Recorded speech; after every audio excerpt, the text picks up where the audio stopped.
यदि हम सब देश के सिपाही आगे आएंगे और कल्चर को it's so bad, it's not even rhyming. भाई कितना शोर मचा रहे हो? I am trying to learn this new AI game. सुबह से एक ही असाइनमेंट लेके बैठे हो। Do some another homework assignment. Just do it यार। Biswapati, my college professor has asked me to compose a couplet. How come you are done with your homework so early? Cheat किया ना? I did not cheat. It is called smart work. I bought a AI to do work for me. ये देखो। Biswapati, now you are asking ChatGPT AI software to do your homework. तुम्हें पता है ना, too much dependency on AI तुम्हारी critical and rational thinking को affect कर सकती है। क्रिटिकल थिंकिंग वो क्या होता है? Hello mind warriors and welcome to a new playlist digital wellness, जहां हम कुछ एग्जांपल्स की मदद से समझेंगे कि आज के फास्ट पेस्ड डिजिटल वर्ल्ड में हम अपनी फिजिकल एंड मेंटल हेल्थ को कैसे स्टेबल रख सकते हैं। कहीं हम टेक्नोलॉजी से एडिक्ट होकर अपने वेलबींग को नजरअंदाज तो नहीं कर रहे। आओ आज साथ मिलकर डिस्कस करें। Are you ready? Let's go. आज का टॉपिक है dependence on AI and loss of critical thinking skills. Critical thinking जानने से पहले ये समझो कि लैक ऑफ क्रिटिकल थिंकिंग के रिजल्ट्स क्या हो सकते हैं। बेल्जियम में रहने वाले साइमन को इसी तरह के एक एआई चैटबॉट से बात करने की आदत लग गई। वो आदत इतनी बढ़ती गई कि साइमन हर एक छोटी से छोटी चीज के लिए बॉट से सलाह मशवरा करने लगा। वो इंसानों और अपनी बुद्धि से भी ज्यादा भरोसा उस एआई चैटबॉट पर करने लगा। उस चैटबॉट से क्लाइमेट चेंज के खतरों के बारे में सुनकर साइमन इतना डिप्रेस हो गया कि एक दिन तंग आकर साइमन ने सुसाइड का रास्ता चुन लिया। इसलिए हमें समय रहते ये समझना होगा कि एआई आखिर काम कैसे करता है और क्यों कुछ लोग इसे ह्यूमन ब्रेन के इक्विवेलेंट समझने की गलती करते हैं। तो ये बात है 1955 की, जब साइंटिस्ट जॉन मैकार्थी ने डार्टमाउथ में अपनी एक वर्कशॉप के दौरान पहली बार आर्टिफिशियल इंटेलिजेंस शब्द का इस्तेमाल किया था। As per the records, AI शब्द की पहली रिकॉर्डिंग उसी वर्कशॉप के जर्नल में मिलती है। एआई का बेसिक प्रिंसिपल ये है कि it automates repetitive learning and discovery through data, which is fantastic. बल्कि ये कई मायनों में रेवोल्यूशनरी भी है।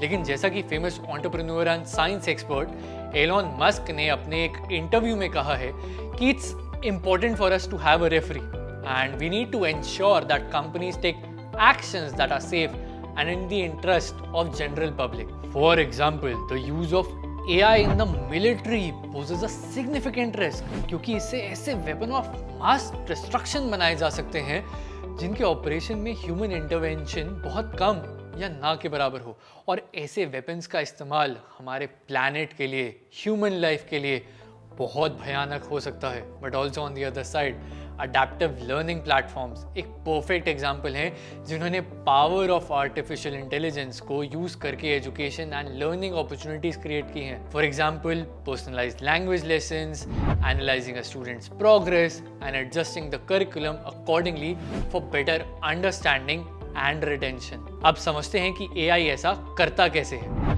So AI programs focus on cognitive skills to create human-like experience, which can be divided into steps such as learning.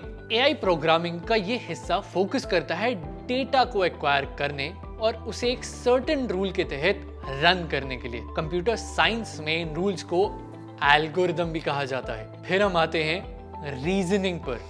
Reasoning तय करती है कि कौन सी एल्गोरिदम को रन करके डिजायर्ड आउटपुट प्राप्त हो सकता है। उसके बाद आता है सेल्फ करेक्शन।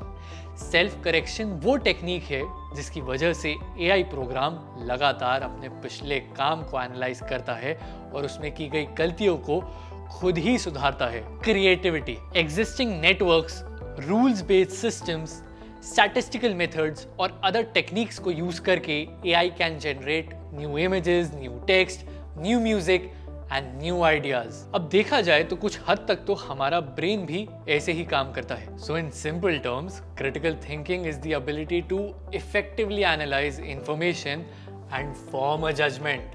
लेकिन यहाँ ध्यान देने वाली बात यह है कि our critical thinking is gradually developed in our forming years, यानी कि जब हम छोटे होते हैं उसी फाउंडेशन पर लाइफ लॉन्ग इंटेलिजेंस काफी हद तक डिपेंड करती है। विच मीन्स अगर इस वक्त हमने अपनी प्रॉब्लम सॉल्विंग स्किल्स और क्रिटिकल थिंकिंग को बेटर करने की बजाय टेक्नोलॉजी से उसे ओवरलैप कर दिया तो it may cost us our intelligence in the future. मतलब जरा सा आलस और लापरवाही का नतीजा जिंदगी भर की कमजोरी। और तुम्हें पता है हमारे स्क्रिप्चर्स में लिखा हुआ है, सुख यानी लग्जरी की इच्छा रखने वाले को विद्या यानी नॉलेज को छोड़ देना चाहिए। ठीक इसी तरह नॉलेज पाने की इच्छा रखने वाले को सुख यानी कि स्लॉथफुलनेस, लग्जरीज, आइडलनेस जैसी चीजों को त्याग कर देना चाहिए और मेहनत करनी चाहिए। समझे?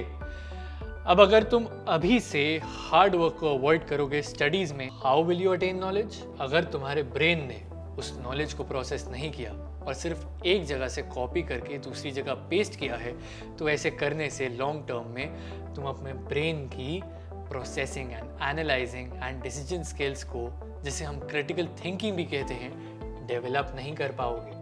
जिसका मतलब ये हुआ कि अगर हमने इन एडवांस टेक्नोलॉजीज को अवेयरनेस के साथ अडेप्ट नहीं किया तो हम अपनी डेवलप्ड पावर्स खो देंगे और less agile, less curious, less resourceful बन के रह जाएंगे। हाँ, ये तो बहुत ध्यान देने की बात है। हम तो ऐसे है काम आसान होने के नाम पर कितना नुकसान करवा रहे हैं। लेकिन एक कंसर्न है, अगर मैं नॉलेज पाने के चक्कर में फेल हो गया तो, या फिर मेरे दोस्त मेरे से आगे निकल गए तो फिर तो मैं स्टूपिड कहलाऊंगा ना। तुम्हें इसकी चिंता करने की जरूरत नहीं है पार्थ। मेरा मतलब विश्वापति। भगवान कृष्ण ने गीता में कहा है कि कर्मण्येवाधिकारस्ते मा फलेषु कदाचन मा कर्म फल हेतु भूर्म मा ते संगोस्तवी कर्मणि। Let's see what does this mean. This means you have the right to perform your actions, but you are not entitled to the fruits of the actions. Do not let the fruit be the purpose of your actions, and therefore you won't be attached to not doing your duty. इसको ऐसे समझो जैसे for a student it is his duty to study, but the results are not in his control. A good student is one who does not study just for the sake of passing his exams.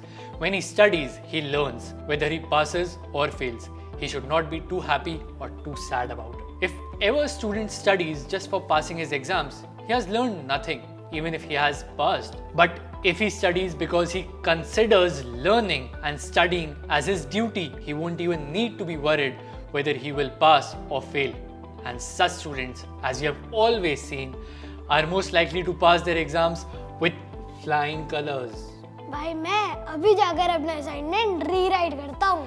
हम अगर इस बार AI पे depend होकर नहीं, अपनी मेहनत से। हाँ, ये भी कोई कहने की बात है। Now I am not worried about the result. I am going to focus on real learning and develop my critical thinking neurons. ये हुई ना बात। So my dear mind warriors, I hope आज के इस वीडियो से आपने भी काफी कुछ सीखा होगा। क्या आपने इस सीरीज के सारे वीडियोस देख लिए? नहीं? तो जाइए देखिए। ये वीडियो आपको कैसा लगा हमें कमेंट सेक्शन में ज़रूर बताना, और अगर आपने कुछ और इंटरेस्टिंग बातें सुनी हैं या पढ़ी हैं तो हमारे साथ शेयर करना ना भूलें। Will meet you next time right here mind wars की एक नई प्लेलिस्ट के साथ। Until then don't forget to subscribe to our mind wars YouTube channel, और साथ ही डाउनलोड कीजिए माइंड वॉर्स ऐप एंड खेलिए ढेर सारे इंटरेस्टिंग क्विजेस। माइंड वॉर्स, खेलो सीखो बनो स्मार्ट।